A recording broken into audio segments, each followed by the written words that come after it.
This didn't work last time.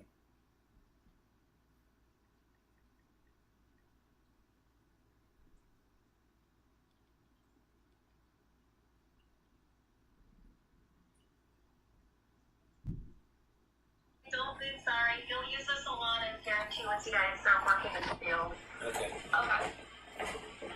So let's talk about peas. So when we are talking about toddlers, what is the age range for toddlers? Like 2 to... One, two. They said 2 to 4, right, or something? Or is it 2 to 4 or 2 to 6? I don't think it's a 6-year-old is a toddler. Yeah, no, because 6 is like... 2 to 4. 2 to 4, maybe? 1 to 3? 1 to 3? Okay, yeah. 1 to 3 is your toddler. Okay, so 2 days of birth to 1-year-old, we call it an infant. 1 to 3 is a toddler. 3 to 6 is adolescent. That's no. no. That's an adolescent. 3 to 6 is what? It's Well, like what's the one above a toddler? preschool. There you go. Preschool. There we go. Then adolescent. 6? No. No, it's like No. school 6 to age. 12 is School school age. age. And then adolescent. And then 12 to 20 we consider adolescent. So do that again. 2 days to 1 year is infant. 1 to 3 years is your toddler. 3 to 6 is your preschool. So then what comes before school? Then will come School afterwards. age. 6 to 12. School age. Adolescent. And then 12 to 20 is your adolescence. Very good. Got it. What do you think is the most common cause of death in a toddler, that 1 to 3? Choking? So as part of it, what can sum up all those types of things?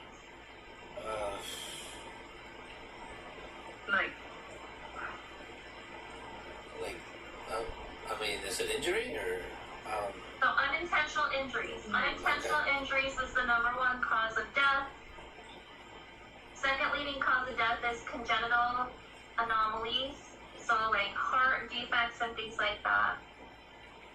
#4 is cancer. But yes, #1 is unintentional injuries. So what do you think is going to be a main focus of our teaching with a parent with a toddler? So like making sure they're safe and like monitoring them? Yeah, like make it in a, like the little, make it baby safe or whatever. Covers on everything and all that. Well, okay, now they're toddlers, so between 1 to 3, they're going to start to crawl, they're going to start to walk, right? But what else? They're starting to eat more solids and things like that, so making sure that the food is cut right, that it's not the perfect shape to block the airway. If they do have a pool, that it is secure, that they have the monitors and the alert systems, if they do have that. Yes. Our kids oftentimes starting to learn how to ride like tricycles and things like that at this age. Even on a tricycle, should these kiddos be wearing a helmet? Yes. Absolutely. It is so sad. I used to see kiddos come in, fall off their tricycle, hit their head on the sidewalk, and have either dead or permanent brain damage. Oh, wow. So, all the time. So that is a big part of our education right there. So we were just talking about food. What are some great snacks for our toddlers? Think about what they are doing at this age, 1 to 3. Okay. Like putting things in their mouth, right? everything goes in their mouth. They like to walk and eat and things like that, unless they're sitting up in their chair with the high chair. So we want things that are easy to chew and swallow. So give me some things that would be a good idea. Bananas. Bananas is perfect. Bananas is actually a really great snack for kids. What about chicken nuggets that are cut up? Guess it depends on the size, maybe?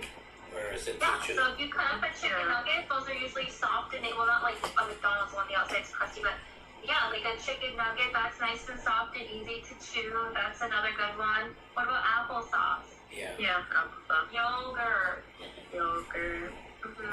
What about blueberries? Yeah, those are good. Blueberries. Okay. Small enough that they won't block the airway and they're soft, yes. Now, things like carrots that are raw, celery that are raw, peanut butter, marshmallows, things like that, those are all big choking hazards for the kiddos. So, try to avoid those. Okay.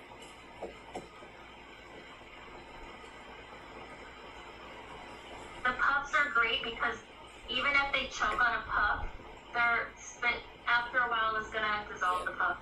Yeah. That's why they have like the little cans.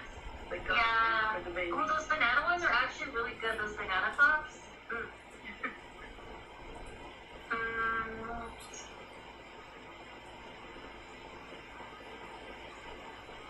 And you guys haven't had a lecture? Oh, was yesterday your first lecture? No, today's No, gonna we be had practice yesterday. Oh, okay. Okay. So it's really common for infants to have GERD. So it's common for them to have reflux as well. A lot of times they'll call it colic in a kiddo, but it's still gastroesophageal reflux. So the same thing we do for adults for GERD is the same thing we're going to do for kids. So how are we going to feed these infants that have GERD? sure that, yeah. They're Upright, right? You want to sit them upright, and then even after you feed them, how long are you going to keep them in that upright position? 30 minutes at least, right? 30, like a few hours before. At least an hour, at least 1 hour to allow for that gastric emptying. Because then if you go to lay them back down or put them in a cigarette, and they're still at high risk for refluxing and then aspirating and things like that. So 1 hour is your magic number after feeding. Okay. Upright in a chair is perfect.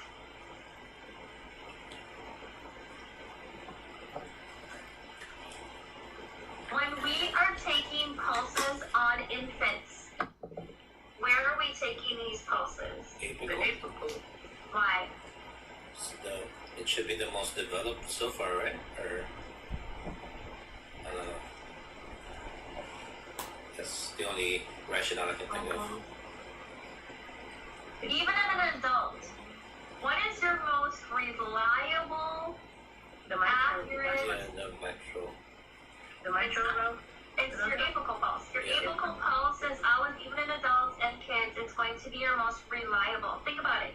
If I'm trying to feel a radial pulse in a newborn, or I mean not a newborn, but like an infant or toddler, what are they going to be doing? Yeah. Moving around. Yeah, you're not going to get an accurate reading, right? So you're going to want to make sure that you do an apical pulse. But also I want to hear if I hear any arrhythmias. We just said like the second cause of death in a toddler was what? Congenital anomalies. So I want to see if I'm hearing any type of extra beats, like a gallop or some type of murmur, right? If you hear an S3. So you are going to want to be listening to that for your full minute to make sure that you're not only getting it right, that the rhythm's accurate, that you're not hearing some other extra sounds. And then after you listen to your heart, you're going to listen to the lungs at the same time. Once you already have your stethoscope there, you're already distracting the kiddo, maybe the parent is, you got a toy there or something. You want to listen to your lung sounds at the same time before they start crying.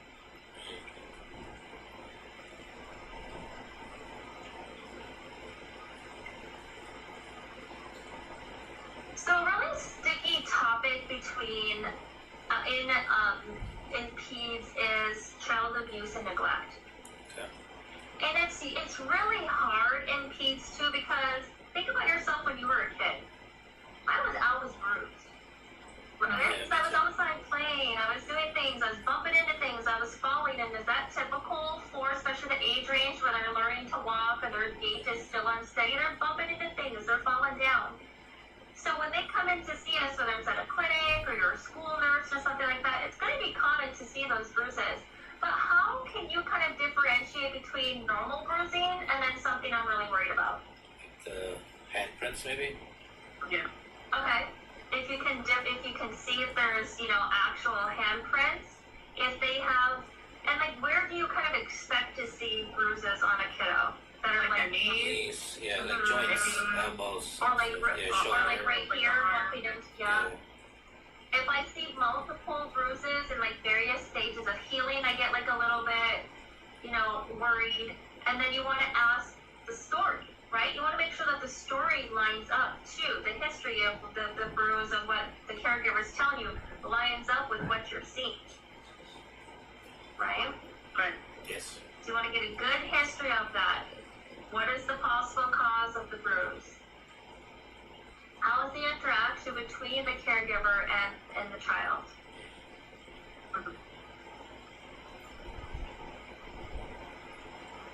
And then bruising can also be from other things. Are there medical conditions that can cause bruising? Yeah. Yeah, so we need to investigate. Is this just being a kid and they're bumping into things?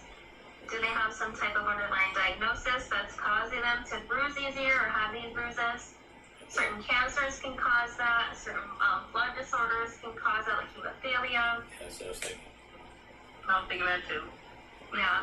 Leukemia is a really common one where you'll see the kiddos bruise easy. We have all different types of leukemia, APL, AML, ALL, and those are really common to cause bruising too. So we don't want to right away go, child abuse, but if I see bruising, am I going to start thinking it and file? Because we are mandated reporters, right? of course. Well, you just don't call right away and get on the horn like, ooh, abuse. You got to figure out what's the underlying cause of these bruises. Okay, so we said that the leading cause of death in toddlers is unintentional injuries. Yeah. And then we said number 2 is congenital anomalies. What do you think the number 1 cause of death is for infants? So 2 days old to a year. Sid. It's not No. SIDS. What was the other? Infants? They don't suffocate, so it's not suffocating. Suffocating, no. No, SIDS SIDS is sudden infant death. So they're not suffocating. They don't know why. I want to Just know out of nowhere, suffocating. this baby dies and there's no medical reason why. Malnutrition. Not suffocating one of them or no? No. So it's not So malnutrition. what? Malnutrition, maybe? Mm-mm. Well, this So I'm trying to underlying think cause global, can you lead know. to malnutrition. Yeah. It's one of the biggest things you're going to learn in peds is congenital anomalies, especially cardiac. Okay, cardiac. So we have things like tetralogy of Fallot, coarctation of the aorta. We have PFAs, PFOs. So where we have patent frame and ovale PFO, like certain parts of the heart are supposed to close after a while. So they're open when we're first born because of the maternal circulation. They're supposed to close after a while. And in these kiddos, they don't close, and now we have this open area of the heart where the blood of the oxygenated and deoxygenated blood's getting fixed. So congenital anomalies are the number 1 cause of death in infants. So the 2 days to the 1 year.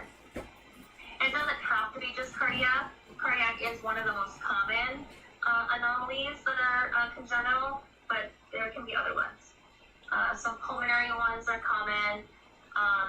Brain, so like brain deformation. So the brain, you may have Hydrocephalus. hydrocephaly. You might have hydrocephaly. You may have ancephaly, where part of the brain is actually kind of missing.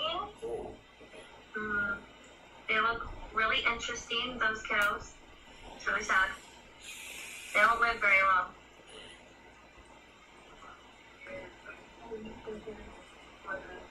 So is there any way to kind of prevent congenital anomalies? I guess you do genetic counseling beforehand or something? Yes. Okay. So if you know that there's things that run in the family, then you can do genetic testing, like cystic fibrosis, all that stuff. You're going to do genetic testing prior to. And then there are certain things like nutrition, like folate and neurotube defects. Have you heard about that at all? Of course. Neurotube, so spina bifida is a neural tube defect. So you know that folate, making sure you have enough folate can prevent. So there are some things that kind of can prevent that, but not all things. Okay.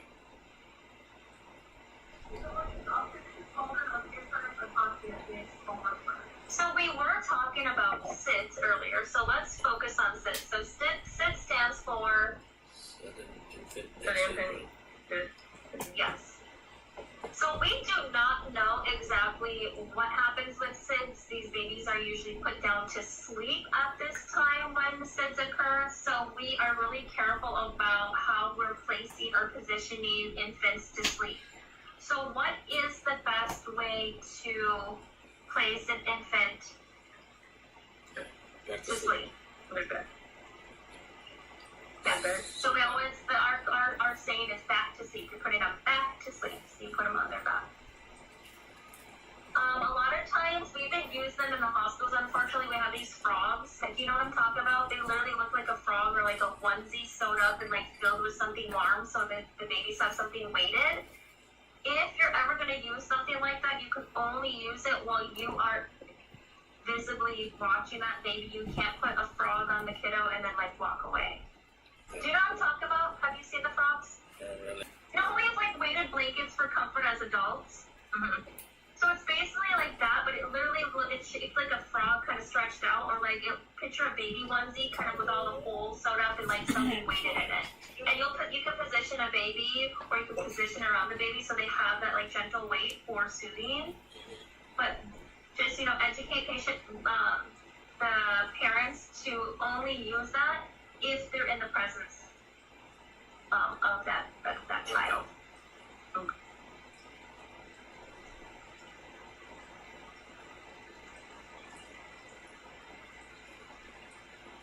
Is SIDS increasing or decreasing in prevalence? Should be decreasing, right? Because of the whole It's back to sleep thing. decreasing. Yeah. Because of like the sleep thing. Yeah, so SIDS has been decreasing since the 90s, very good.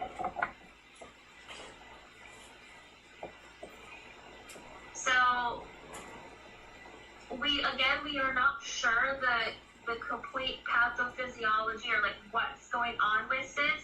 We think it might be related to a brainstem abnormality in the neurologic regulation of cardiorespiratory control, but again, we're not fully sure. But that's our hypothesis. That's what we're thinking at this point. Okay.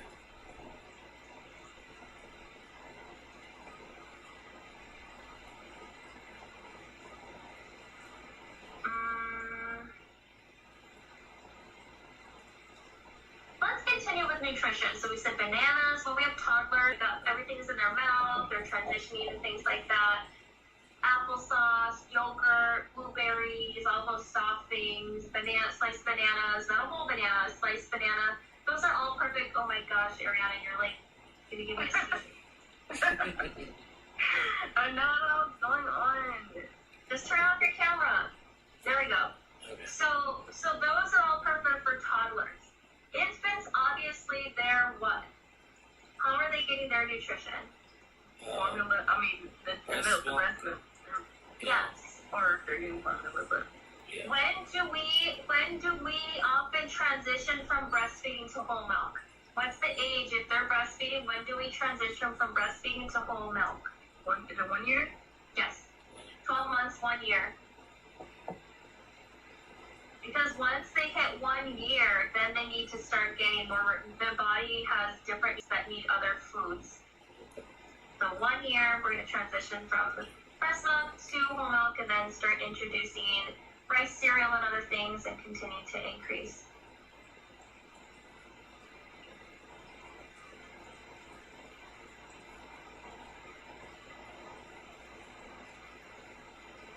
Are you familiar with pain scales for children? There's FLAC It's like the and faces. the 5-1, the faces, Long FLAC, Baker, and I don't know what else. What's the name Long of it? Baker, Long Maker? Long Baker. Oh, Baker. Long Baker is the picture of like the faces, like the sad Oh, face, okay. and the. Yeah. So we have Long Baker, you have FLAC, you have faces. So FLAC and faces are going to be just off of your what? The 1 through 10. What you see, basically. Your observation. The kiddos are able to point out which face they feel, right? So making sure that you're picking pain scales that are appropriate for the age of the kiddo that you're working with. What are so if I'm using FLAC and things like that, what are some things to let me know that a baby or an infant is in pain? Crying. Grimace. Okay, that's part of FLAC, right? Crying, consolability. Yeah. What else? What if their mouth is open? It's squared. Yeah, I guess. Yeah. An open mouth is actually a big indicator of pain. What else? What about the like fussy? Well, not all the time, but you know sometimes. Oh yeah, like whimpering, groaning, Yeah. very common. Yes, those are some other signs.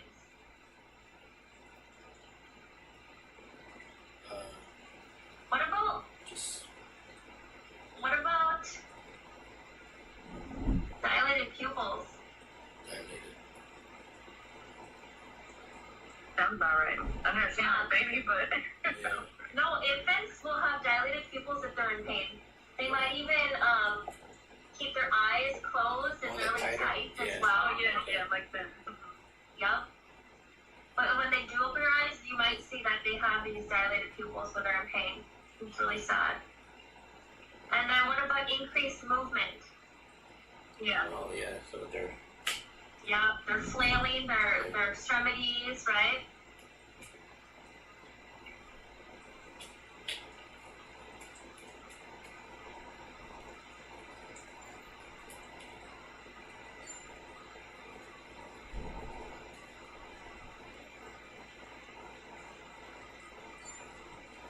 For our infants that we are going to give oxygen to, what are they at high risk for?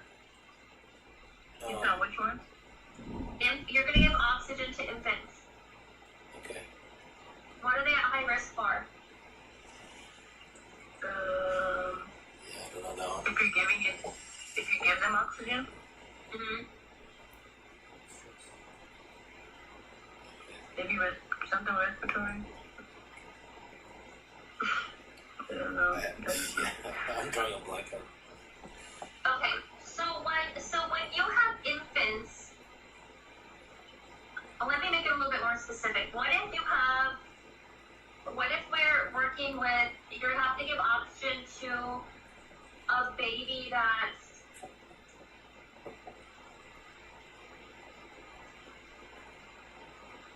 what if we have a newborn? Okay. What if they're a couple days old? What if they're a preemie? Yeah. Yeah. What are they at risk for when they're premature like that or brand new? What are we always doing to them? Wrapping them up. Yeah, we're swaddling them up. Yeah. Why? Just they don't have developed They don't have thermoregulation. The temperature, yeah. Ah, they lose all their brown fat, right? So they can't thermoregulate. They lose heat very quickly. Yeah. Think about regular oxygen. Have you ever put a nasal cannula straight from the wall into your nose? Have any of you guys ever went somewhere cold or got up to the mountains here and like went up there and took a breath right Yeah. from your nose when it's cold outside? Yeah. I'm from Michigan, so I know how this feels and it's awful. It hurts. It's cold, right? Yeah. Same thing with oxygen straight from the wall. It is extremely cold. Okay. So we can actually cause cold stress in these newborns with just putting regular wall oxygen on them. So how are we going to administer oxygen to these babies to prevent that cold stress? Humidify. And what else?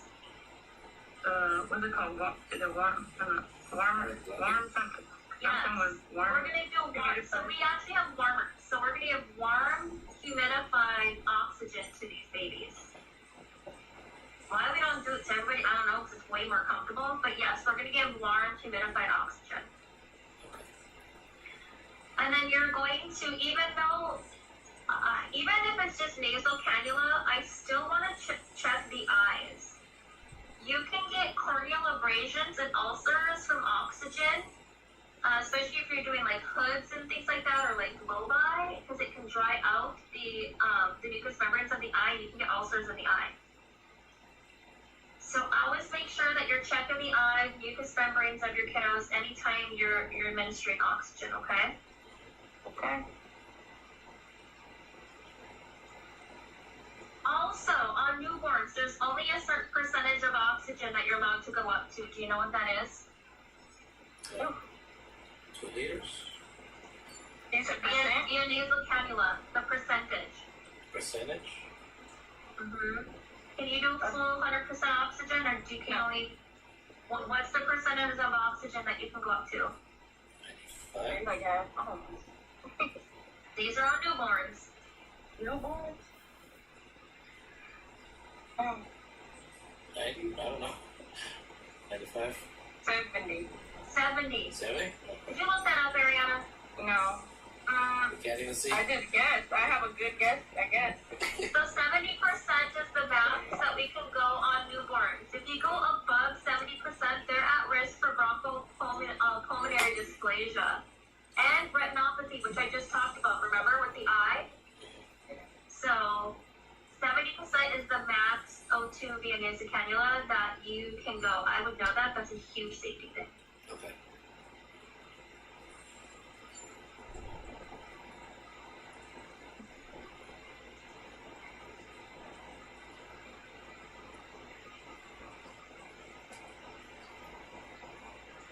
Oh, the way we do eardrops is a little bit different in kiddos. Do you remember this from skills? Down and back? Yeah.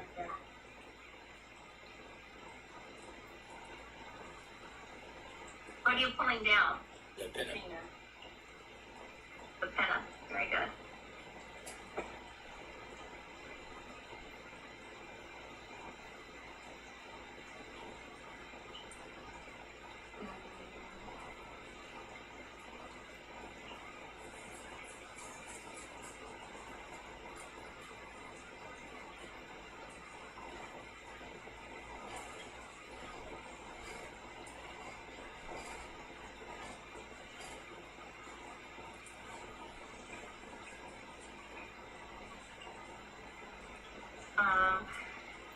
Just so you know, adolescents, a lot of things that you are going to have to be prepared for on NCLEX and things like that for adolescents is going to deal with either sexual health. This is where we start, if you think about sex ed and things like that, but you have to start talking about birth control, condom use, contraceptives, and all of that. They may come and ask you like, which one do you think is best for me? You need to actually know more information. You have to know their sexual activity and what they're engaging in and things like that. Eating disorders is another common thing that you need to be prepared for the adolescent population. So bulimia, anorexia nervosa, those are common ones that you are going to deal with. Bulimia is also sometimes known as binging and purging, or they'll binge eat and then make themselves vomit. That's bulimia. So anytime you have somebody with anorexia nervosa and they're refeeding, you can't expect them to eat normal amounts of meals after they've been anorexic for so long. You're actually going to put too much stress on their heart, and they can actually have a heart attack. So it is called refeeding syndrome. So you're going to slowly reintroduce food back to them. Portions are going to be small at first, and then you're going to want to make sure that you follow a very specific duration for meal times.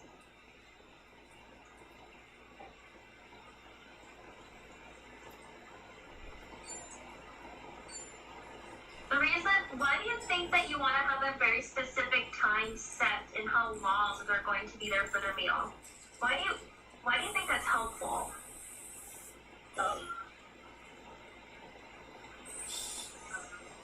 I give them like a routine.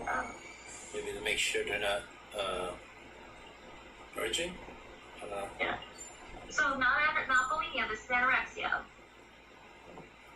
So anorexia, they're just to make sure that they're eating.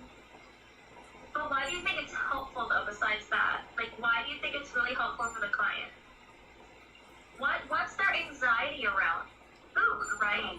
So if you take away that, them having to choose when they're going to have their meals and stuff like that, you're alleviating some of that anxiety linked to the food when they know, oh, I'm going to have to eat at this time, at this time, at this time. and it's from this like from 5 to 5:30 or whatever. Okay, so there we It's go. actually really helpful. So even if they're at a like an inpatient place or like an outpatient rehabilitation center, they will always have, and it's usually posted to like when their meal times are.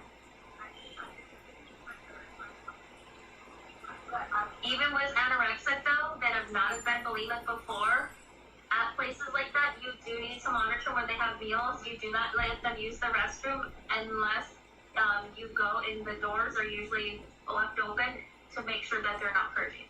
Okay. Okay. Because if they haven't been bulimic before, which is anorexic, they may try to be bulimic to get rid of those calories that they're taking in. You're going to also watch and make sure that they're not doing excessive exercising too. Sometimes anorexics will have some type of like compulsive and obsessive behaviors related to exercising as well, especially if they eat sometimes. You know, I had a patient who would eat an apple and a banana a day, and that's all she ate. And obviously, and after she ate an apple, she would exercise for an hour. What? After she'd have been, yes, because she's like, oh, I just ate all these calories, right? So same thing, you're going to monitor and make sure that they're not overcompensating with what they're eating, with exercise as well.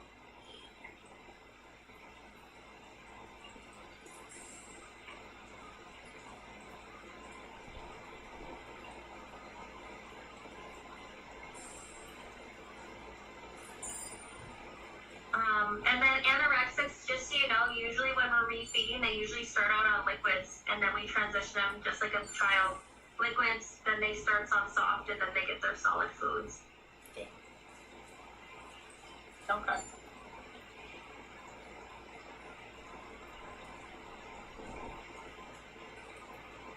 So do these clients get privacy when they're eating? Yes. They do? Oh, no, they Anorexic. don't.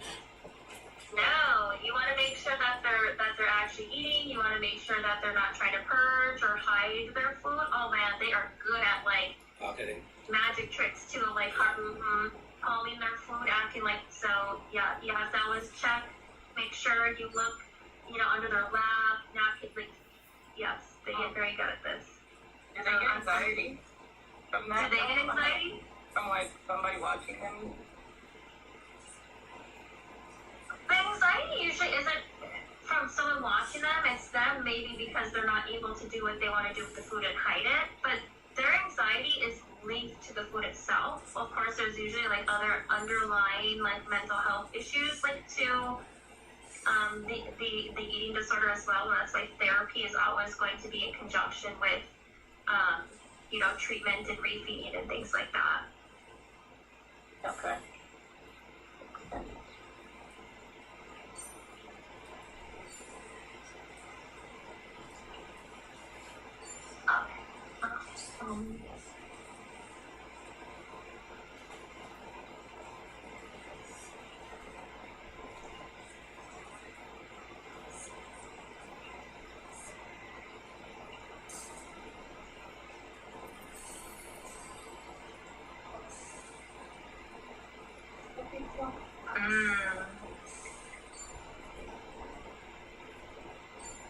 They haven't learned about this yet, don't think. Just looking through my notes when I used to teach. You don't go into childhood oncology very much because it's really specialized. But for some reason, NCLEX and HI used to love to ask about something called Wilms tumor. Oh, the kidney thing. Yes. So with Wilms tumor, they'll often have pink urine, and you'll often see this abdominal mass. Even as a nurse, we can't touch that abdominal mass. You do not want the parents to be touching this abdominal mass, because what you're going to be doing is you can actually manipulate. I think, Ariana, we talked about this before. Tumors, are cancer cells loosely knit, or are they solid tight together? I think they are loose. They're loose. So if we are palpating and pressing on that, Yeah. what can happen to those cancer cells then if I'm manipulating isolating that tumor, even just from the outside of the body. Exercise the other spots. Spread. Yes, they can get into the bloodstream, and our kidneys vascular, extremely vascular, right? We have all the blood vessels doing that filtering, right? So it's going to get into that bloodstream and get shunted somewhere else to metastasize. So do not, if you think that there's Wilms tumors, do not palpate it. If you see a big mass on the left side of the abdomen, that's the spleen. You don't want to push that because you'll rupture that and they'll bleed out, right? So if you have these weird masses and you're not sure where it is, don't touch them. Okay. Bad things happen. Yeah, you don't want to be the reason why a kid's cancer has spread. Can you imagine how awful you would feel? Yeah. And then those parents are never going to want you to be their child's nurse ever again.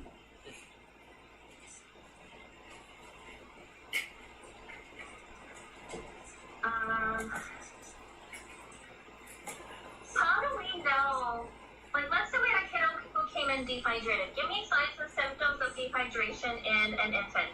Sunken fontanelles. Stomach. And then you can check the stomach. I believe, right? Okay, so turgor, sunken fontanelle, the eyes might even be sunken in, right? Yeah. Mm-hmm. Dry mucous membranes, decreasing amount of diapers that are needing to be changed. Yeah. They're gonna have concentrated urine, the oliguria, potassium level is going to be where?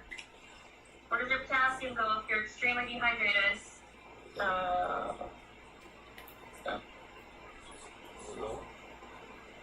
Is that? No? High. Your potassium is going to be high. You're not peeing it out. Or... That's why severe dehydration can be deadly, is the potassium level being so high, your heart can stop. So how am I gonna know that us rehydrating this kiddo is working? Let's say started IV fluids, we're pushing oral fluids as much as we can. I'm giving them popsicles, or did I say the infant? I'm bringing them bottles and juices and things, and even water. How am I going to know that our rehydrating has worked? They have more wet diapers. Okay, what else? The electrolytes are starting to get imbalanced, I guess. Okay, what else? What's a really good easy? membrane? Okay. Or moist. Yeah, moist. The skin turgor. Okay. What's going to be more accurate than wet diapers? Urine. What? The urine will be like maybe the urine. Like the color of it, maybe? Color of it won't be concentrated. Yeah, like maybe it won't be so dark. It will be like a What little about the amber. weight? Oh yeah, Oh, yeah, the weight. Right. Yeah, if we're weighing them the same time every day and that weight's going up, that's a really good indicator.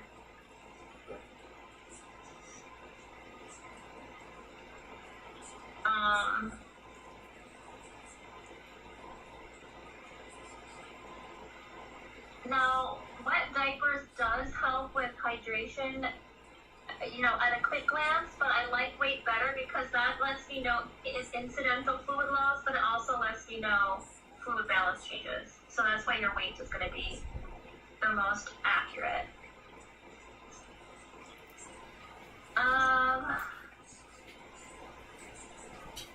Let's say a kiddo got into his mom's purse and ate a whole bunch of baby aspirin because they look like candy. They're like little orange pills, right? What do we do when they get into stuff like that? No, for aspirin is acetylcysteine or whatever. Acetylcysteine? That's not aspirin. Oh, was it? That's for Tylenol, right? That's for Tylenol. What's the reversal agent for Tylenol? Acetylcysteine? Acetylcysteine. Acetylcysteine is your reversal for Tylenol. What's the reversal for aspirin? I thought that was that one, so it's not that one, I'm not sure.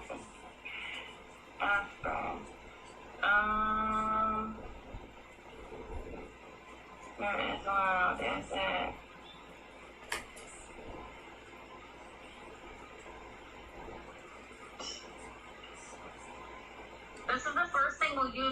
not sure what they adjusted. It's not Epic, is it? Because Epicat will want to know because sometimes vomiting stuff up can actually cause more damage. So what's the opposite? What do you always see in the movies that they do? I hate doing this. It's so gross. It's so messy. Spit and gag or something? I don't know.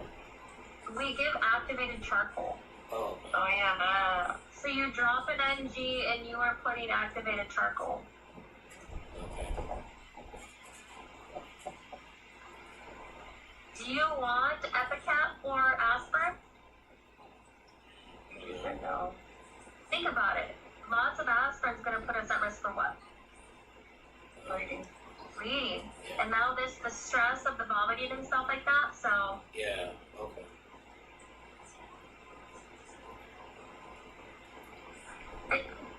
Bless you. Bless you. Thank you. Sorry, it's so cold in my office.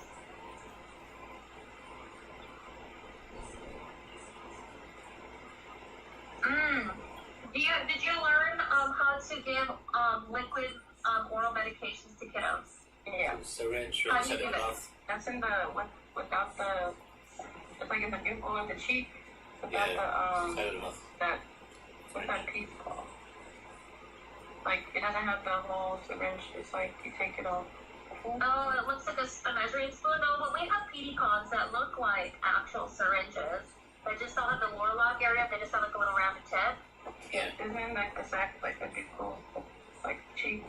So yes, you put it on the side of the tongue, right? Yeah. You put it on the side of their tongue. Why do you put it on the side of their tongue?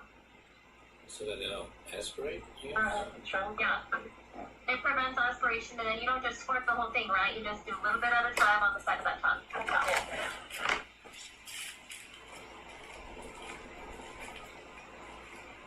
Make sure you know car seat information. NCLEX always loves to ask about car seats, like which way it should face after a certain age and things like that. Are you a fighter? Huh? Are you a fighter? What do you mean?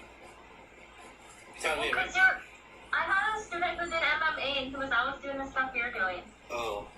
Yeah, I mean, I have the jiu-jitsu and Oh. I also do Muay Thai.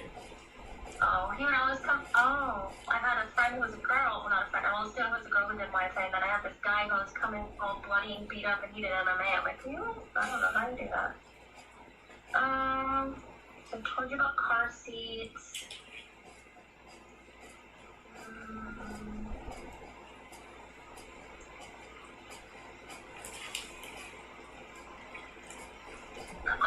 Just know for diabetes, once a kid gets a certain age, and it's pretty young, believe it or not, they're usually pretty responsible about knowing when they're feeling low. So we need to start teaching the kids at a young age what hypoglycemia feels like to them, how to adequately treat it, just in case they're not around anybody who knows how to take care of it. It's really helpful now with continuous blood glucose monitors. Almost every kiddo has continuous blood glucose monitors and insulin pumps. So those are really helpful. It's very rare that kids actually have to inject themselves anymore. I mean, I've never, and I've been doing this all the time, I've never seen a kid have to actually do insulin injections. They're all on pumps. The only time that we had to give them extra insulin is when they were in DKA, but then they were on IV insulin. I used to work in a high school. There was this one kid that had to do it because he wasn't very, I don't know, I guess he didn't like to use the pumps. He'd rather just actually, but I think that has more to do with I think that has more to do with just him wanting to be in the nurse's office. He likes social skills, I guess. Oh. So, Interesting. Now all my kids are on pumps. We would always give them syringes and stuff like that in case something happened to their pump. Obviously, type 1 diabetics are insulin dependent. the beta cells aren't working, so they can't. The betas are the ones that insulin, you know that, right? And the alpha cells are glucose. Do you know that? So if your betas aren't working, you don't have betas being created in your pancreas, and then you just have the alpha cells that are creating all this glucose. You don't have anything to decrease it. So that's why they're insulin dependent. They're not creating beta cells to decrease which is insulin, to decrease the glucose. So that's why they're insulin dependent, and that's what's really nice about the pumps. A lot of times they'll have what's called like a basal rate, which is like a continuous amount of insulin being put into their bloodstream. Yeah, I saw a lot of kids that have that. They just pretty much come in like once or twice a year. One to like turn in their paperwork for the insulin, and then at the end of the year it's like a checkup to make sure they have all of their equipment. Very nice.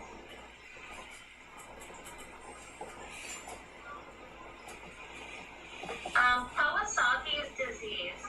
This is really interesting. Did you learn about Kawasaki's?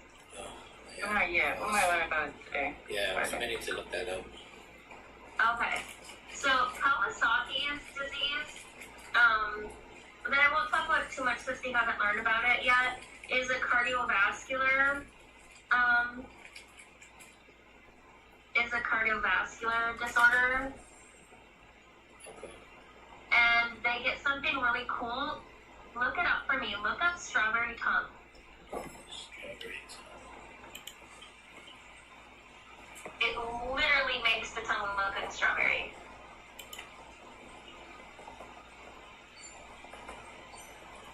Literally looks like a strawberry. Look up strawberry tongue. It does. Images. Oh, wow. Right. Oh wow. So that is a sign and yes.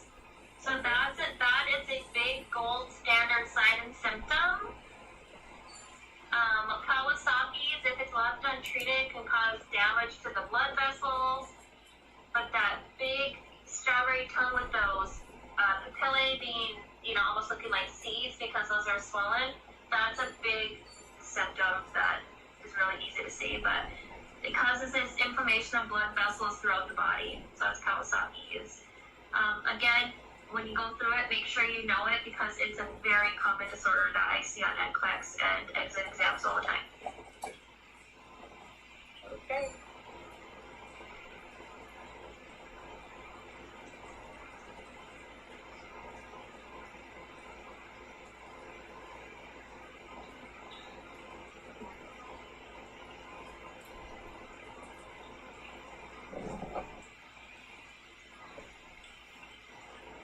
Just be prepared for spectrum disorders. That's becoming more and more common as well. Okay. Autism. I would be Asperger's. All of those. Those are really commonly seen now. So when you go through it, make sure that you are prepared regarding autism spectrum disorders. What are some signs and symptoms of being on the spectrum? These repetitive movements. They might have like these ritualistic behaviors that they have to do. They have aversion to being touched. They have sometimes like social awkwardness or social anxiety.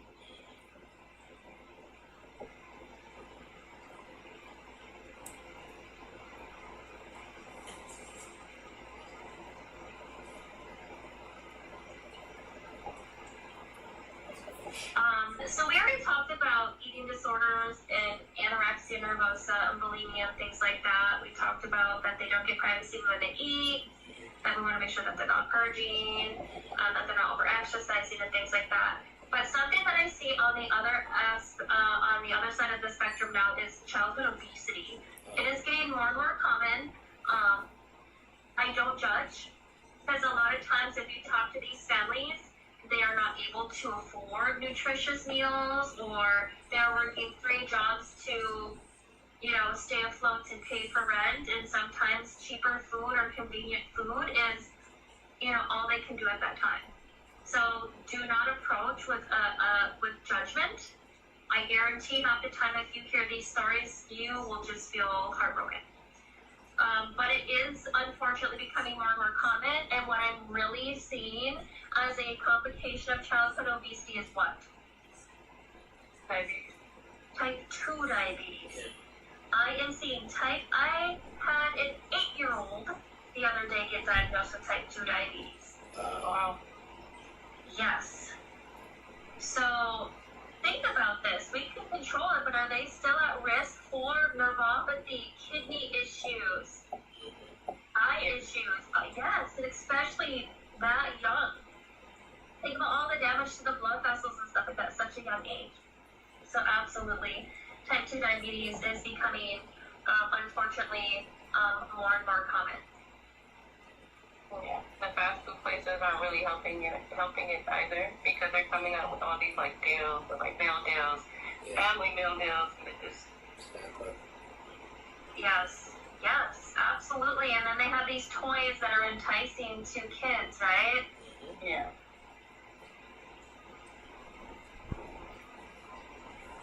So unfortunately, I've since I've been a nurse in pediatrics, it's just the trajectory of what I'm seeing for childhood obesity is just continuing to. What else do you think has a lot to do with it as well, though? Genetics. With obesity? Yeah. Genetics, right? Like Yeah. When I do it, maybe Think the about what has changed over the years. Oh yeah, you're more sedentary next time. Yes. When I was a kid, my mom booted my butt out as soon as I had breakfast in my stomach. Go play, have fun. me too. Now, kids are what? On their tablets, on their phones, video games, right? So they're not as active as they used to be as well. So that's a big part of what's contributing to the childhood obesity epidemic as well. Sure. So what are some things that we can do to kind of educate parents? Make sure we get that exercising somewhat. Make sure that their child's what? Exercising in some way. Yeah, maybe like Right. a sport or something. Their diet. You gotta find something they like. That's not gonna feel like exercise to them, right? It has to be something that they enjoy. Maybe foods that they like let them choose that food. But like the more healthy food choices. Yeah. Okay, so if the kid likes something sweet, what about some chopped up like berries? Yeah, for sure. And does that mean like they can never have sweets? No, then you can make like a good healthy trail mix or something where you have like an M&M and two in there. But you don't also want to completely take away the stuff that they like, because then they're gonna end up binging, right? They see a big M&M so the whole thing's gonna go in. So Exactly. moderation, still give them some things that they like, find activities that they. One of the things that really helped is that Pokemon video, like you actually have to Pokemon Go. Yes, it got kids out and walking again. I was like, they had the Pokemon. Well, let's get them into it. Exactly. I will let them go hit by cars, so Yeah. that's fine. Oh.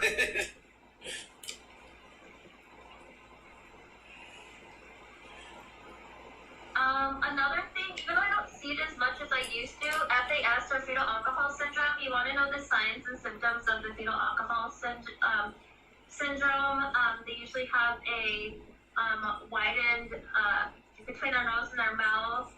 The frenulum is usually flat here, so just make sure that you know about fetal alcohol syndrome. And it's only from the mother consuming alcohol while the baby's in utero. It has nothing to do with how much the father drink at all. It's just the mother. Oftentimes, these kiddos who have fetal alcohol syndrome or spectrum disorder now will be hyperactive in nature. They are inattentive. You cannot get them to stay still. They will have memory issues. They might even have learning disabilities.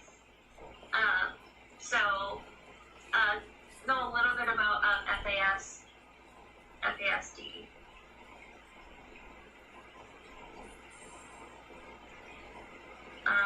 These kiddos are usually smaller in stature and weight as well. It stunts their growth.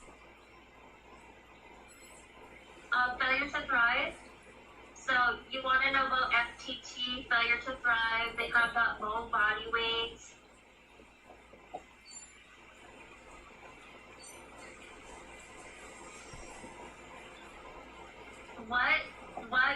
What percentage of growth is considered failure to thrive? Below. What percentile? Below 10? Is it below the 10 or is it? Below 10, right? It's below the 5th percentile. Oh, 5. Okay. Oh, 5 off. Oh! So yes, below the 5th percentile, that's considered failure to thrive.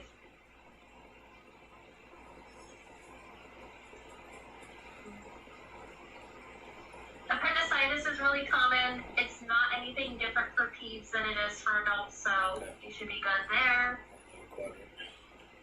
I had that. Did you have to have it removed? Yeah, I did. But it was a whole thing with it because they took so long to remove it. The doctor I had, she didn't want to. Well, they're basically saying that it was just gas. So they sent me home. And then by the time I went back, like I had 30 minutes to live. So it was like a whole thing. Yeah. Yeah, you can go septic really easy because there's fecal matter there, so. Yeah. So just remember appendicitis, tachycardia, they're going to have decreased or absent bowel sounds, they're going to have pain in the right lower quadrant, their WBCs are going to be...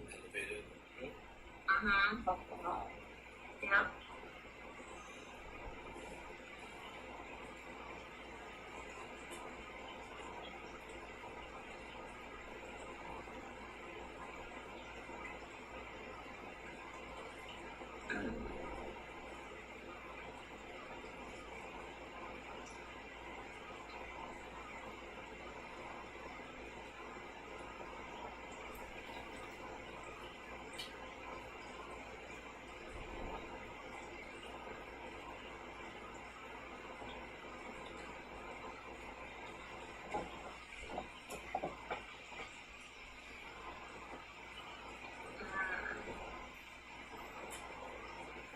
Have you ever heard someone say that their kid's a picky eater? Yeah. Okay. So what's your response going to be when someone says they're a picky eater? Like they're... Don't they give them like... They should give like choices like to pick from. Okay. Like, yeah, I guess Instead of just giving them something, let them pick some stuff as long as it's healthy. Do you have them remain at the table until they take in more food?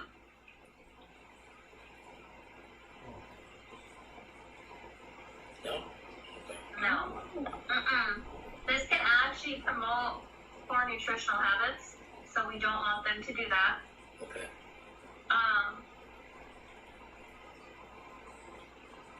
We don't want them to rely on juices and things like that for extra calories because those calories actually usually aren't good calories. They're really high in sugar. We'll usually see more dental caries or cavities and things like that. Can cause metabolic syndrome, so we try to avoid juices.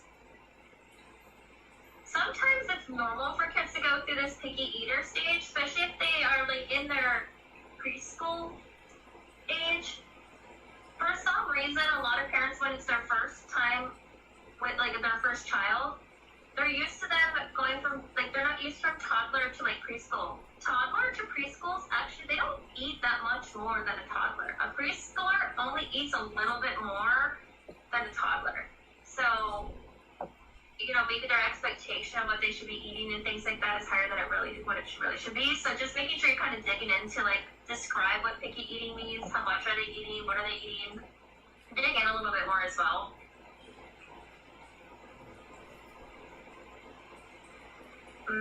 Seizures is going to be another common thing that you see in kiddos. We have all different types of seizure, the absent seizures, the tonic-clonic seizure. It's really common. So, remember with whether it's an adult or a child, what do we do for seizures? What's our priority? Protecting their head and training them on their side. Yes. Exactly. Yeah. You wanna prevent them from aspirating if they're to vomit or if they bite their tongue and blood and stuff like that. You don't want them to aspirate on any secretions, so you get them into that sideline position. Yeah. Yes, you remove any type of objects. You never hold them down. You never put them anything in their mouth. You want to start timing the seizure as soon as it happens. Move things out of the way to protect them. If you're able to, put something soft underneath their head without, restricting their movement, then please do so. But your priority is putting them in sideline. Timing the seizure is not a priority, but it's still something that we do, right? Yeah. So make that clear. Your priority is sideline, and then the rest of the stuff that I talked about is something we do, but not priority.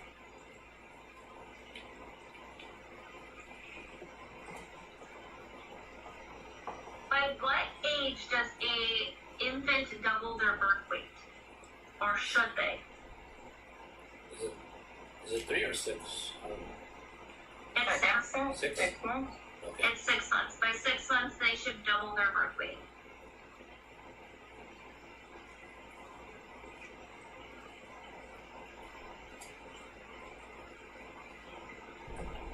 That's why they're always chunky. They have little chunky eyes. I love those little chunky thighs and arms. They're so cute. I always say I just want to butter those rolls. They're so cute. That's how my niece is right now. Oh my god, it's so cute. I can't even stand it. What is celiac disease? Celiac? It's That's like gluten. That's when they're like, that's a gluten-free Yeah. diet. yes. Allergy. So most people think of wheat only though with gluten.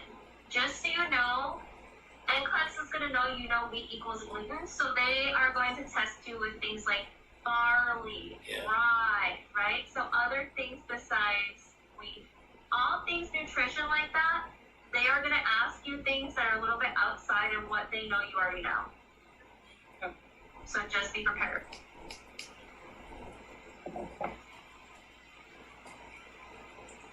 Know the different types of fractures too. Yeah. Fractures are really common in kids, so make sure you know green stick, comminuted, right? All of those. Spirals usually on what's going on with the spiral fracture. Usually an indication of abuse. It is. I've seen it with sports injuries too, with like the foot getting stuck under someone and then they twist it and turn to like cut. Most of the time it is unfortunately an indication of abuse, so make sure you know the different types of fractures, and then you need to know spica cast, S-P-I-C-A, cast, and spica tear. So this is the one where they found the bar that goes between. You never use that bar to like lift or manipulate the kid. They usually have a cutout for like the diapering or going to the bathroom with the spica cast. I gotta look that up. Do you know what a spica cast look like? Do you know what I'm talking about? I am about to look it up right now. I'm about to look it up. Okay. I'm pretty sure I probably already saw it. Oh yeah, you can see it's like cut it out for them to sit back and it's like all around their leg and their thigh. Okay, yeah. From what I see. So that's for like 6 to up to like 6 months maybe? Is that what it is? It's like their whole lower part. Yes. I mean, it's even high up kind of on the abdomen too where it comes. Oh.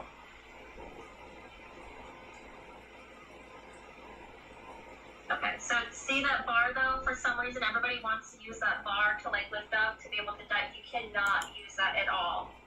Okay. Oh yeah, I see the bar. I see a little videos. They're moving in, but yeah. Don't use that bar. You're gonna have an orthopedic surgeon peeved at you if you use that bar. Okay. I don't know what it is about orthopedic surgeon. They're not all of them, but they are some of the least friendly that I've worked with. What else do I want to talk about?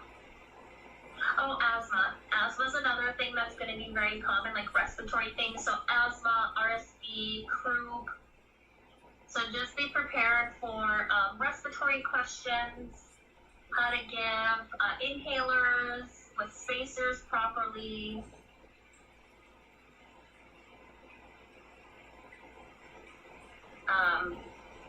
For if you're having a kiddo with difficulty breathing with asthma, pneumonia, upright position is always going to be easier for that maximum lung function.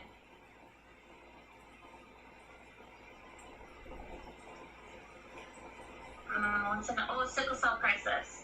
That's another disorder that they like to test on as well. So sickle cell anemia. So sickle cell is literally the red cells are shaped like a sickle. So think of like a crescent moon. Mm-hmm.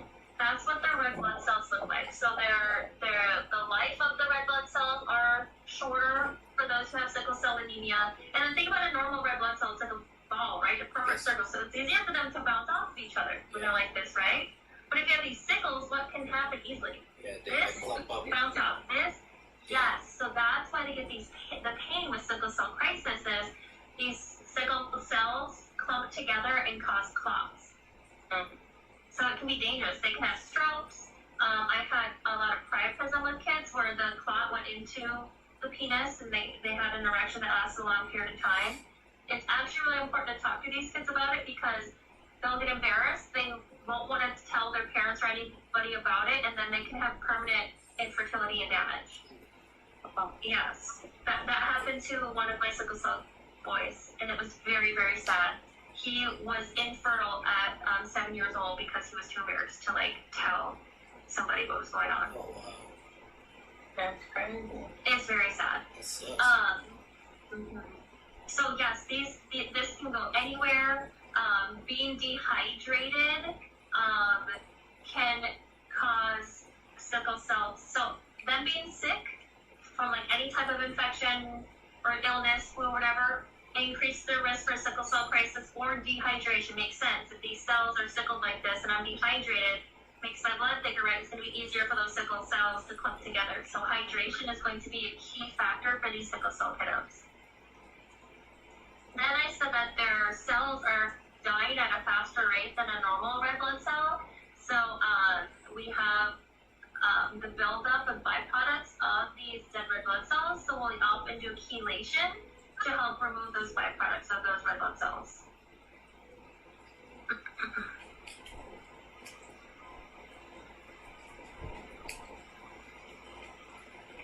True or false? Hypoglycemia signs and symptoms are the same in kids as adults.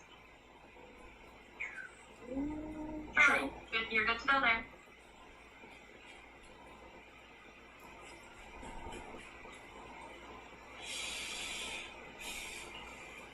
Bloody noses. This drives me nuts. Every time I see someone with epistaxis, I always see them do this wrong. How do you treat a bloody nose? Pressure on. Right, treatment. Just real quick in the moment. Yeah, just put pressure and then lift up. You gotta put pressure on it. You know, people always Yeah, you just did it wrong. Huh? When you go back, Justin, what are you doing to that blood? Oh, okay. I think I'm kind of building it. Oh, so it's forward? That blood Oh, okay. is pulling into the stomach.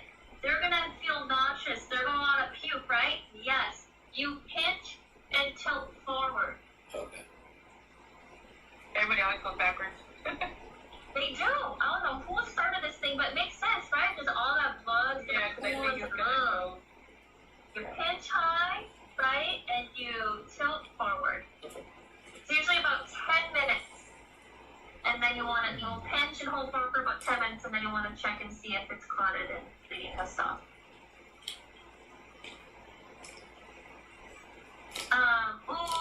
Tympanastic. So, tubes in the ears are very common too. Kids that have frequent ear infections, they'll often put, they'll do laryngotomy, so they'll go in and put a slice into the tympanic membrane, and then they'll do a tympanoscopy tube where they'll put these little plastic tubes in that little hole that they put in the tympanic membrane to alleviate pressure, again, from those kids that are having chronic ear infections.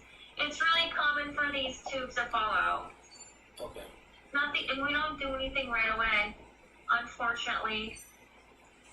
I mean, if they fall out, we just call the healthcare provider to let them know the tube fell out. There's nothing immediately that we do. So it's not priority then? If it falls out, it's just I mean, they don't have to call the emergency department in the middle of the night. Just the next day, let them, call the healthcare provider the next day and report that the tube that the tube may have fallen out. It's not an emergency. Happens all the time, unfortunately. Because nothing really holds it in place. We just literally slice open the tympanic membrane and insert these little tubes. Alright, that is all I have. Oh, croup. I talked about croup a little bit. When you learn about croup, you're going to want to look into this. This can be really scary. Croup is where you have this very narrow airway. It has Google and listen to croup. It has this really high pitch, but the airway is so narrow that they're trying to breathe through. So it has they have a really specific croup cough and then a really specific breathing. So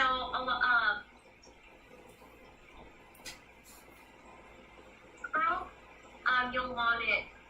Bringing them outside at night is perfect. It's cool. It's usually moisture in the air. A lot of times we'll tell them to put the cold water going in the shower, and don't put the kid in the shower, but just shut the bathroom door and put towels underneath the door to get it cool and moist in the bedroom. Right now it wouldn't work because it's hot outside right at night.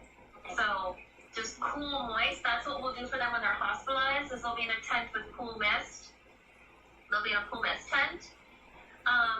What if my croup kids, so this inflamed airway starts now drooling? What if they're drooling? It doesn't sound good. It's not. It's usually an emergency situation. Why would they maybe not? Why might they be drooling? Because it's getting tighter. The things are getting more Usually constricted. something else is inflamed. Our epiglottis. Yeah. Remember our epiglottis, what that does, right? It's supposed to close the airway when we swallow, so it goes down the esophagus and not into our trachea. If they're not able to swallow their own spit and they're drooling, it's usually because now they have epiglottitis, that inflammation of the epiglottis. Not good. It's really common with croup to get this epiglottitis. So if you see that drooling baby with respiratory things, medical emergency. You need racemic epi. It's an emergency. Yeah. Okay. I hope this helped. I think it will be more helpful after you actually get a lecture, because I think it might be a little bit more a little easier to understand what I was trying to let you know. But hopefully this helps. I will be coming into your class tonight to make an announcement about graduation. Okay. Was it bad or good? Looks bad. Yeah, we can't change your schedule because it's linked to financial aid. So your schedule does have to stay the same, unfortunately. But you guys are still gonna graduate and have a ceremony if you want to, and then your paying ceremony is gonna be soon. You know what I mean? So yeah, but unfortunately, I can't change the template because of financial aid. Okay. It's okay. At least we know before the whole class. No, that's good. I didn't even know that was Alright, to be honest. Alright, I'll see you all tonight. All right. Okay, thank you so much. Bye bye. You're welcome. Thank you. Bye-bye.